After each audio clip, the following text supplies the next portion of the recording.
Yo, YouTube, y'all know me on 5, guys. Guys, the last fragrance guy you will ever need. If you're a guy out there that be smelling like that stank, bro, you might need this. You might need this, bro. Cause honestly, if you out here smelling like shit, bro, I ain't gonna lie to you, bro.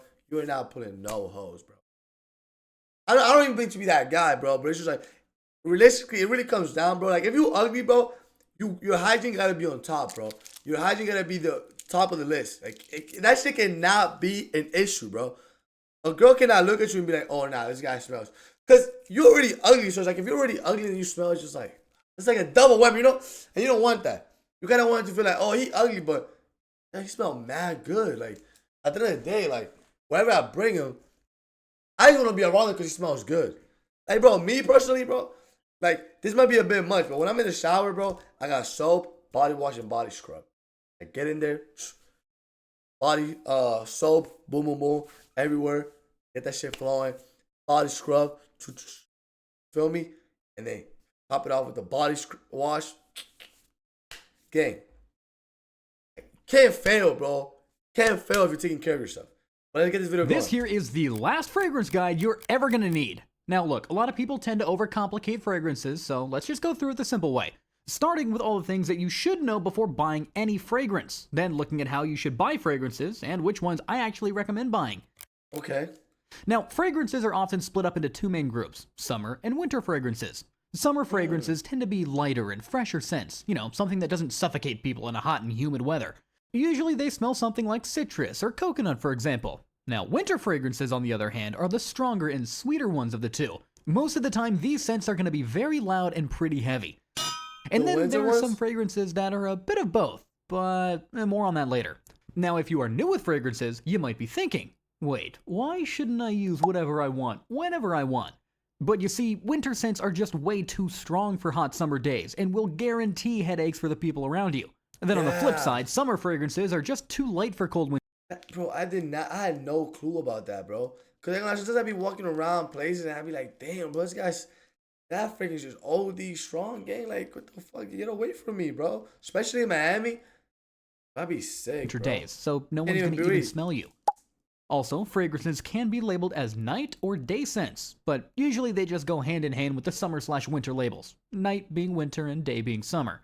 Now then, you should know about what those random letters like EDP mean in a fragrance bottle. In short, EDT, EDP, and extrait are all just different fragrance concentrations. It just basically means how much actual fragrance oil is in your fragrance. This was for the toilet? Huh?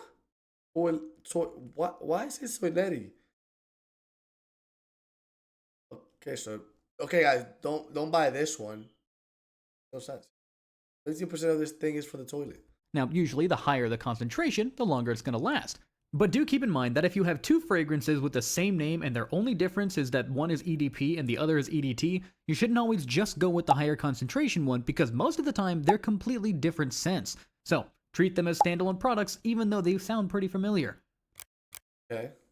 If you actually want to build a good collection or you just want to have at least two fragrances in your rotation, you should do a bit of strategic planning on what fragrances you're going to get so that you can get your collection to be as versatile as possible, even if your collection only consists of just two fragrances. Believe me, you don't want to be that guy who smells like a loud vanilla sex bomb in a gym. Cause, well, come on.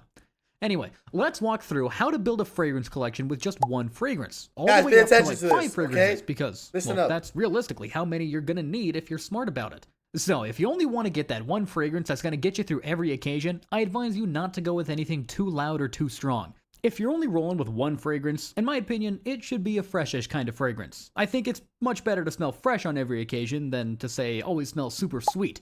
For example, why would you want to smell sexy and edible in, say, a library? Oh, and fresh scents are also good for your first scent, since if you aren't that much into fragrances, your nose most likely enjoys fresh scents the most. Here are 3 good scents that I would recommend for a single fragrance collection. Bleu de Chanel, YSL EDP, or if you're young, or just want something even a little bit sweet, you should go for Versace Eros. I mean, you really can't go wrong with it. With 2 fragrances, you can actually start using a different scent for summer and winter/day and night. So now finally, you should go and get that sweet fragrance alongside your fresh one. The sweet winter fragrances are very versatile in their own unique way. Yeah, you shouldn't use them in the summer when it's hot outside, but you think about it if you somehow got a date with a lovely girl. I mean, do you want to smell boring and fresh, or would you rather smell edible and sexy? Now, when you're ready to upgrade your collection even further from here, you can start to have some I gotta fun up my with collection, it. bro. You could cop a special occasion fragrance, something sweet and sexy that makes people turn their heads. Or maybe you want to smell formal at your cool office job. Or maybe you just found another winter fragrance that you really love and just want to cop it. I mean, really, the choice is yours. It's not that deep.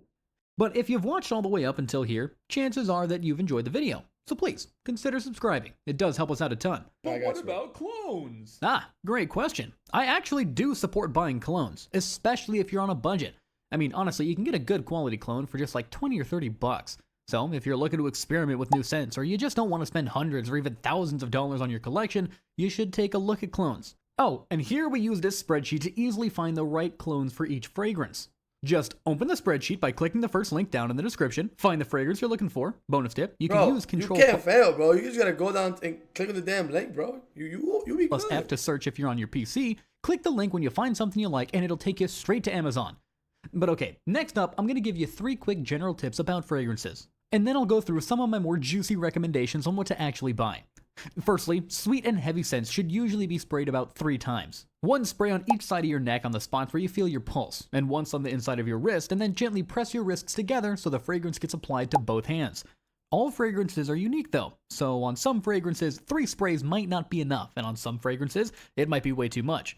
Going with 3 sprays is usually the safest bet though. Right. Secondly, fresh scents should usually be sprayed around 5 times since they're, well, less strong. Spray the usual 3 spots, and in addition, spray on the back of your neck, and you can add an extra spray to your other wrist if you want. Neck? Some fresh scents can be very strong though, and some fragrances can be pretty weak. So sometimes 5 sprays is a bit too much, and sometimes it's just not enough. Now, the third one is to just brush your teeth and use an unscented deodorant so it doesn't mess up the smell of your expensive cologne. But now, finally, let's dive into the good stuff. You should already know this. For summer fragrances, I gotta recommend Nautica Voyage. He told you that, but bro, you should brush your teeth and put in like some deodorant, bro. You should. Legend Spirit by Monteblanc, and lastly, a bit pricier Virgin Island Water by Creed. To get you ready for winter, we have Invictus Victory Elixir, Le Mal Le Parfum by JPG, and lastly, my personal favorite, Initio Side Effect. Then to smell a bit more formal, Tuxedo by YSL, Luna Rossa EDT by Prada, and Leighton by Parfums de Marly. For special occasions like Nights Out, Stronger With You Intensely by Armani, Angels Share by Kilian, Altair by Parfums de Marly. And 2 random bonus scents that I would personally recommend are Interlude Man by Armage, and last but not least, Creed Aventus. Oh, my dad has this one. That one's already strong. And hey, if you like this video, you should go ahead and also watch this one. It's actually not that bad. I mean, if you're like me and you never bought, like, I never really bought cologne. My dad's always bought my cologne, so I kind of just, or perfumes or whatever, so. Actually, the other day I was telling her about it. I was like, yo, bro, I kind of lean on some cologne. Like, what do I buy? There was this one from Zara that was super good, but hey. Hope you guys like and subscribe, and I'll see you